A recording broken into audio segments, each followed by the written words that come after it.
Hello again, all the way from the northernmost island of Japan and high-speed ring, back on international or national circuit duty since the late 90s. The term hybrid oval has been coined for this due to the amount of banking that you see. There's a lot less banking these days. The S's in the middle used to be banked, but for safety grounds, they have been flattened. And we are seeing the standard hierarchy once more, but we could be in for a shock this weekend.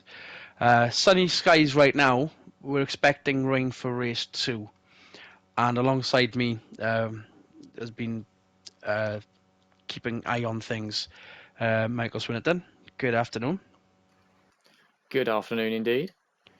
Now, what you will see at the back of the field is three of our, what the organisers have perceived as misbehaving. Ingram, in amongst two of the Chaser Motorsport Crown athletes, have been put to the back of the grid due to their misdemeanors at Autopolis. It might be a decision that has been very well made because there are both people saying it's too unfair or too harsh. So I think that is right on the money in terms of a penalty. You've misbehaved. You're not going to be allowed to start from your grid position, get to the back of the pack. Which, I mean, you're managing Ingram there, Swinney. It has been considered a mistake or a driving error during that race, but it looked very much deliberate to us. What did Ingram feel? Yeah, so his defence to the stewards, and it does hold up, and he did hold his hand up and say, he's made a mistake, and he apologised to Nomura. He basically sent it too hard into the corner, too late on the brakes, too much inside curb, catapulted the car into Nomura's door, sent them both off. Basically, just a case of trying too hard. Yeah, coincided with some perceived deliberacy or deliberate nature because of the frisson, shall we say, between the two Crown Athlete cars at the time. They weren't behaving well either. They feel the penalty was harsh, but we'll have to see what happens now, how they recover from that. And whilst there is Hondas on the front row, the Toyotas haven't qualified all too good either. Four-wheel drive at the front of the field away cleanly, but the Genesis of Winterbottom with an absolute screamer, but we won't see them hitting the brakes through here, no doubt. Lotterer with an even bigger dive bomb around the outside. Into the lead he goes. This is something we didn't expect. Thankfully, Mercedes are back where some people say they belong, despite the poor performance at Autopolis.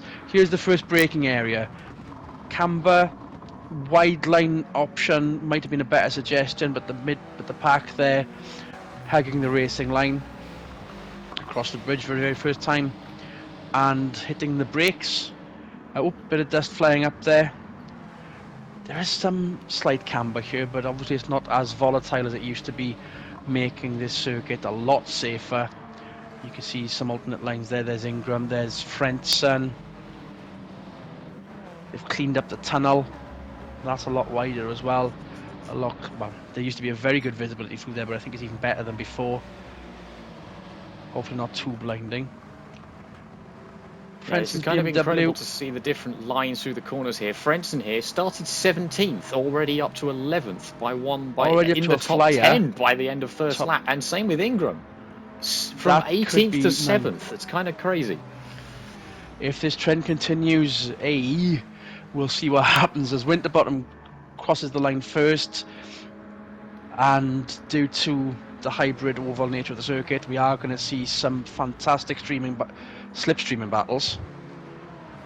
This is going to be Super Touring does the Daytona 500 a little bit through turn 1.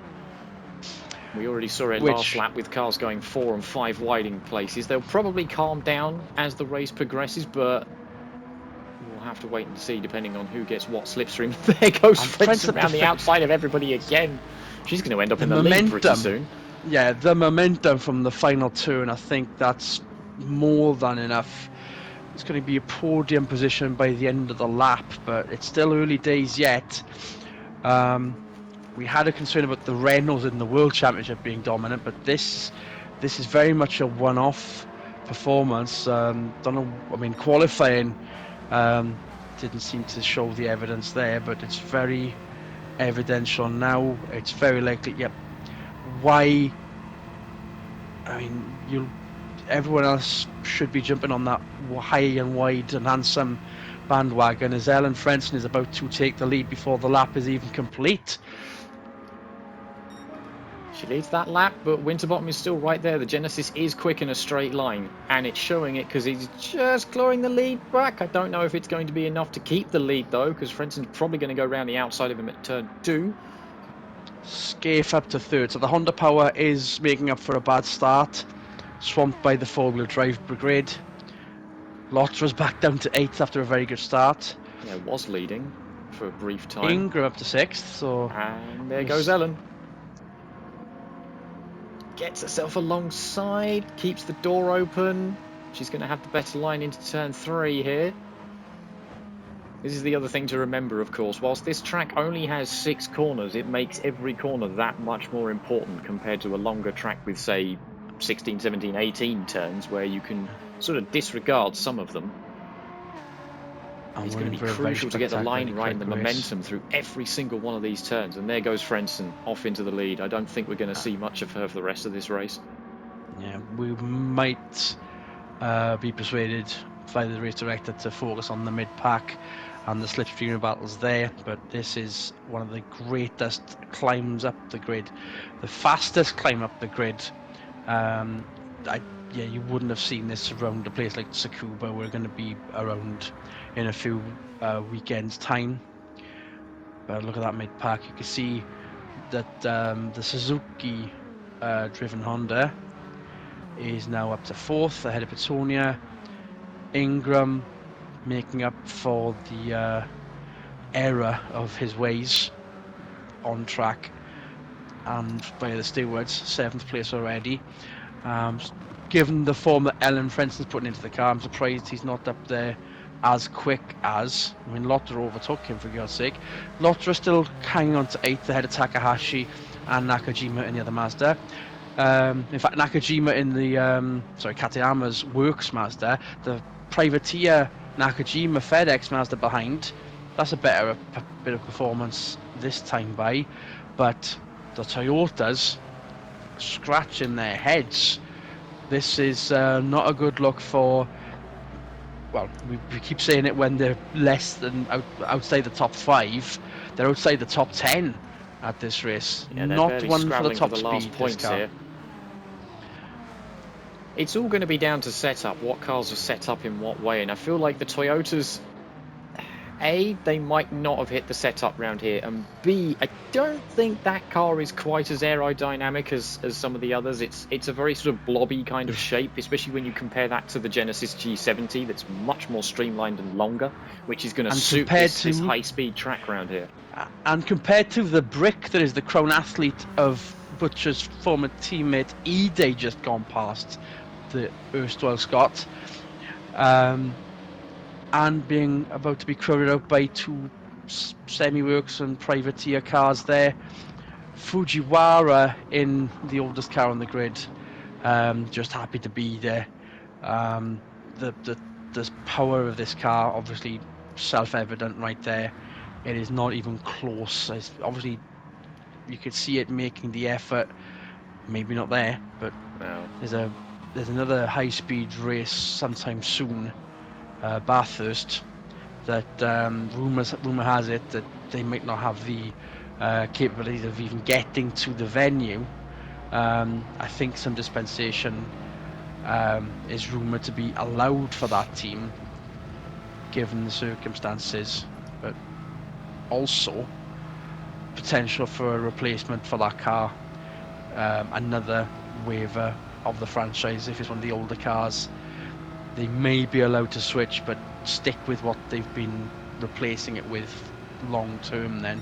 On board E-Day, Yeah, we saw Ide just make up a few places there. He got a good run out of turn 4 and used it to his advantage around the last corner. Oh my days.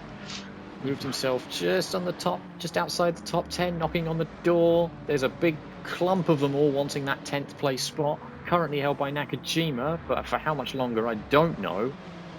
And they're all behaving very cautiously.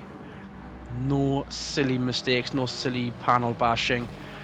Some fantastic side-by-side and pack racing here, even though banking, why are we turning right more often than we are turning left? But it's a good kind of picture to paint if, however unlikely, this ends up at a circuit like Daytona, would that it were. Ide into the top 10 and a third of the race he's gotten himself around Nakajima. I feel like Nakajima in that diesel Mazda might not have the top end speed to keep himself up with the cars around him. I have a horrible feeling he's going to start slipping backwards now, where the car's good with acceleration, but say top speed, not necessarily that car's forte. I feel like he's going to get out dragged down this straight quite a bit, but we'll have to wait and see. He has overtook that Katayama Mazda, mate. That was ahead of him earlier on. One of the works Toyotas was closing in, but that's obviously on acceleration. This part of the track, though, it's being outgunned by a Volkswagen privateer car with a Brazilian driver, look. Yeah, this is a good run for Degrassi. She's had quite a few non-points finishes now, the last couple of rounds, so they'll be looking to claw something back in the privateer standings, even if it is just against the Nakajima Mazda and the Frentzen BMW, though Frentzen being where she is, I feel like they're going to lose a lot of points now. So some entertaining pack racing that we're seeing here. So Frentzen is romping away with it. No point trying to see what's going on there. Might be worth seeing close to the end of the race what happens with Winterbottom here and Muto and the rest of the works front runners, leaving a gap towards Ingram. We were expecting him to be on a bit of a flyer. That's Ingram being potentially the cork in the bottle, but there might be a bit of a gap as he's high and wide as well. Oh, there's a gap. Yeah, there is definitely a gap. So Pitsonia potentially the cork here, as Ide slowly gaining ground as well. Takahashi there getting some top line speed there. Ide paying close attention to this battle. About to try and go around. Here we go. Have you ever? Formation flying. And Ide's going to go right around the outside of both of them. Pitsonia lost 2 spots. Takahashi basically stayed where he was. And not lost in the braking area as well. That's some fantastic driving. Even if, you know, the wider line could be had there.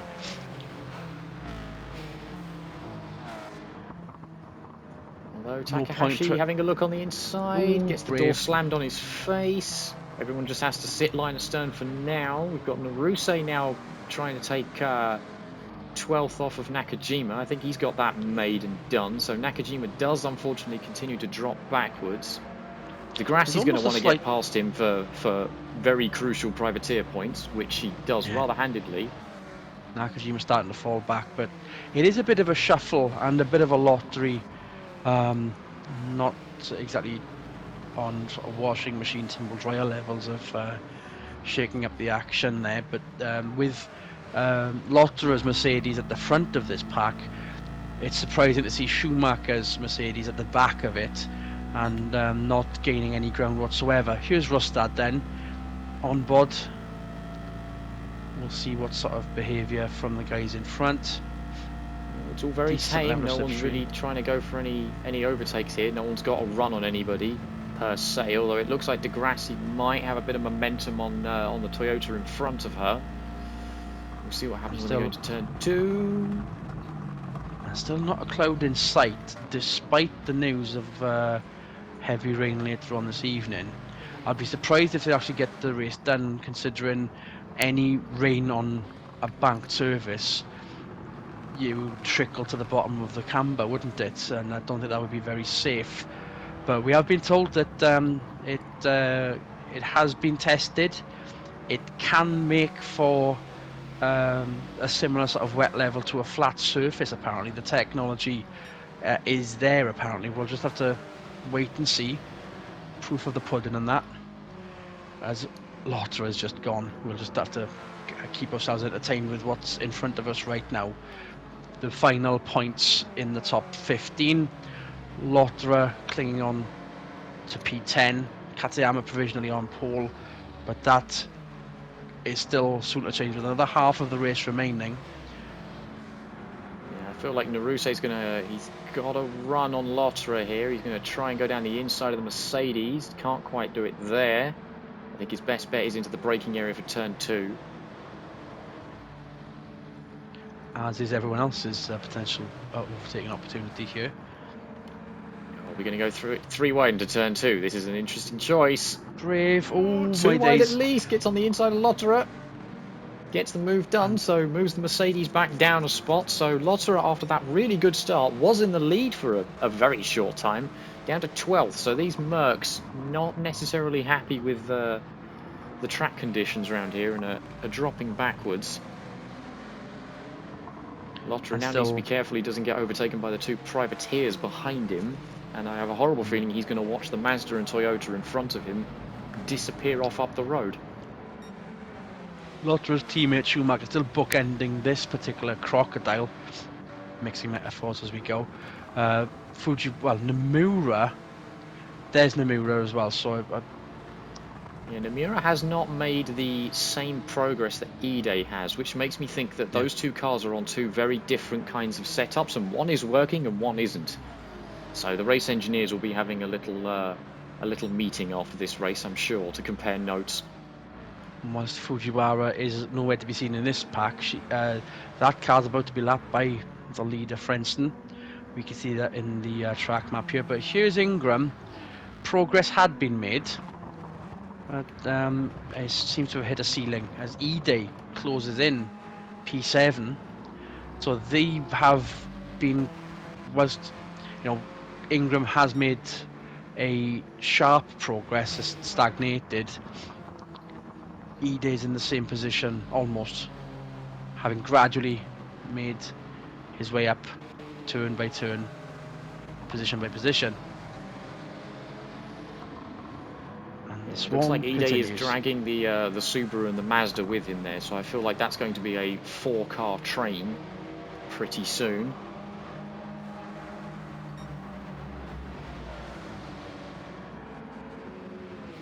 Well, speaking of multiple car trains, here's literally everybody else. Somehow Nakano's managed to get himself in front of a few cars there. He was definitely behind the Golf last we checked, so his Mitsubishi coming into its own a little bit. Ingram's teammate, of course. Another privateer in front in the diesel Mazda 6 of Nakajima. Not there enough to get round the outsiders. The diesel finds some power and some slipstream to try and get ahead of Lotterer by the entrance to turn 2. But coming back, I'm surprised there's some momentum managed to be gained there by the Nakano Mitsubishi as this swarm tries He's to... hung out to dry on the outside. The grass is going to go around on the inside of him, but it is banked. He might be able to use that to his advantage. Butcher still almost clinging on for dear life now, all things considered. It's definitely a power circuit, and once we do visit some more drivers circuits, shall we say, this is more for top speed. I guess that Toyota is a driver's car, then it's not really getting anywhere further forward. We're expecting it not to be a good day, unless this rain shows up and throws an even bigger surprise than the one we're seeing at the front of the field right now, as Frentzen is about to lap the oldest car in Super Touring franchise history. And it is a short lap round here, so that's sad. Well, it is and it isn't to be expected, unfortunately. Sometimes these things happen. Single file to hide their numbers. Light tab on the brakes there for some reason, unless the light was reflecting off of the elements in that light. Fanning out a bit for turn 2, but everyone keeps it line astern. Degrassi's left some room on the inside. Nakano's That's down the because there inside is a there. Mitsubishi there. Don't think Nakano's going to quite be able to make much of that. Nakano's had a very up and down season so far. He qualified well for Fuji, but again, like the Volkswagen in front of him, has had quite a few non-points finishes. So he's much further down the order than his teammate, not getting the most out of that Mitsubishi that Ingram is. It's been less of a lottery since the inaugural race because nobody knew where everyone stood. And once they've realised, okay, here's the baseline, let's do better than that, and then everyone else jumps on that particular bandwagon. And noticeably in qualifying, we're seeing a more natural, even though these things are man-made, of course, a natural hierarchy of a grid and of a talent pool where there will be a couple of shocks here and there, but the ladder is almost predictable now. You'll see like the Hondas at the front of the field, you'll see the Works Mazdas, you'll see, well, you should see the Corollas. Well, the Toyotas have had an up and down season so far. They've had some good results and some bad results. But you are right. I think we are seeing a natural order form, and I think it is predominantly Toyota, Mazda, and Genesis that are the three quickest, with Subaru just behind them, hot on their heels. With Mercedes with some work to do, and Honda sort of there. The Hondas, like the World Series Hondas, qualify well and then don't necessarily turn those qualifying results into race results. And that's going to be even more evident in the Japanese series, being essentially the only front-wheel drive cars on the grid. Well, the only front-wheel drive works cars on the grid, that's for sure. Yeah. Yeah, they can't. There's not much they can do to compare notes with Degrassi's Golf here, and even less that they can compare with Fujiwara's Civic. And I think the formula for this national championship has worked. It is still allowing for cars you wouldn't see in the European or the World Championships, like the off-road four-wheel drive battle or the rallycross rally battle between Mitsubishi and Subaru on show. In amongst that, it would be, I mean, we've seen a Subaru win. It would be nice if we saw the Mitsubishi win to get one over on Subaru, perhaps. But now you're seeing one of those Subarus, Rostad, now being the bookend of the pack as Nomura and Butcher still hold on to the back of this bundle. Schumacher up to 16th. One wonders if cars are starting to burn out their front tyres by taking these banked corners slightly too aggressively, and if they're starting to get some understeer and some fade because of it. Because you are putting a lot of load on those front tyres, especially the one that's on the outside of the corner. Tell you one thing I haven't seen yet is the ever entertaining wobble on. I mean the sort of downhill or the camber turns or the more severe braking areas aside, we're not seeing any of those incidents play out yet as Katayama goes around the outside of Narusai and about to overlap his teammate Petsonia as well. Yeah, she got the momentum around the outside, which is key for that last corner. It's what's allowed Frentzen to get such the lead she has. Degrassi and Nakajima are about to make their presence felt as well. Yeah, Degrassi was very opportunistic there, got a good run out of the last corner, was able to thread the needle through some of the other cars to make up a couple of spots. Again, don't know how permanent that's going to be, even with 3 laps to go. 3 wide into turn 2.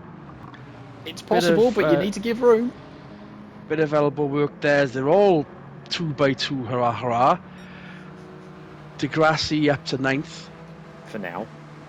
Too much effort and go too hard, you might not get pole for race 2.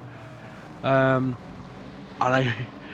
it's been a long time since I suggested this as well. Do you think, I mean, it can't be sandbagging, the power of, I mean, you've seen like P8 and P7 try to hang back as well, but as it's P9 on down, no, I don't think so. The finger can't be out but pointed.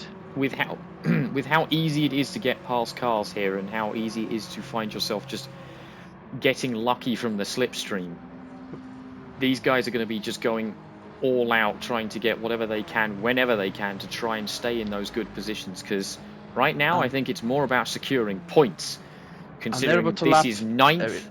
Yeah, Oh, Fujiwara just being passed by everybody there, but this is and it's ninth holding all the up way one of down the. to 19th that this pack is, so points are going to be the bigger concern rather than getting pole for race 2. Couldn't help but notice, but one of the chasers is not going to be happy with Fujiwara.